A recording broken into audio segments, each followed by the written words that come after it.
सुप्रभात छात्रा, आपण लास्ट टाइम 9 पर्यंत व्हिडिओ घेतला होता। आज आपण घ्यायचा आहे प, फ आणि ब। आता प चं काय सांगितलेलं आहे? प पतंगाचा प, प परी। आता प कसा काढायचा आहे ते कसं दिलेलं आहे बघा। प प तुम्हाला तर सगळ्यांना छान येतच आहे। प असं व्यवस्थित काढा। आता प खाली दिलेल्या शब्दात समान दिसणाऱ्या अक्षराखाली रेघ मारा। आता समान आपण प पाहतोय, मग या पकड मध्ये प कुठे आहे? या खाली रेघ मारायची। पकड म्हणजे एखाद्याला कॅच करतो। झपझप कुठे आहे? प इथे आहे। झपझप म्हणजे बरोबर चालतो। माप हा प आहे। माप गणपत मुलाचं नाव आहे, इथे प खाली दिले। परत पोपट प इथे आहे आणि परत प। पपई प आणि प, परा प आणि परी।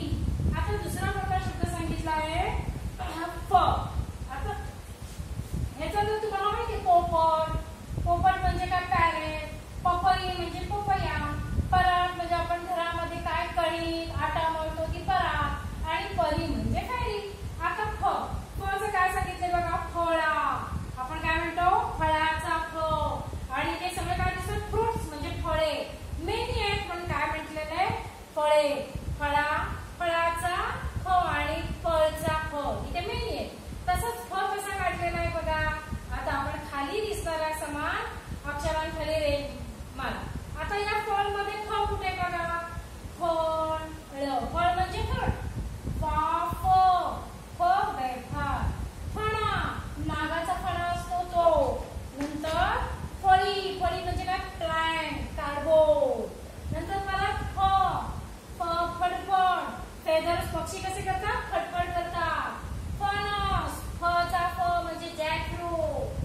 फणी म्हणजे एक प्रकारचा कोंब असते, आणि फटाका म्हणजे क्रॅकर। आता आपण ब बघूया। ब, ब कशाचा आहे? बटनाचा ब। तुमच्या शर्टाला बटन असतं की नाही? ते बटन। नंतर बदक, बदक म्हणजे काय आहे? डक, बदकाचा ब। तसं सांगितलं ब कसं काढायचं बघा। छानपैकी असा ब काढा।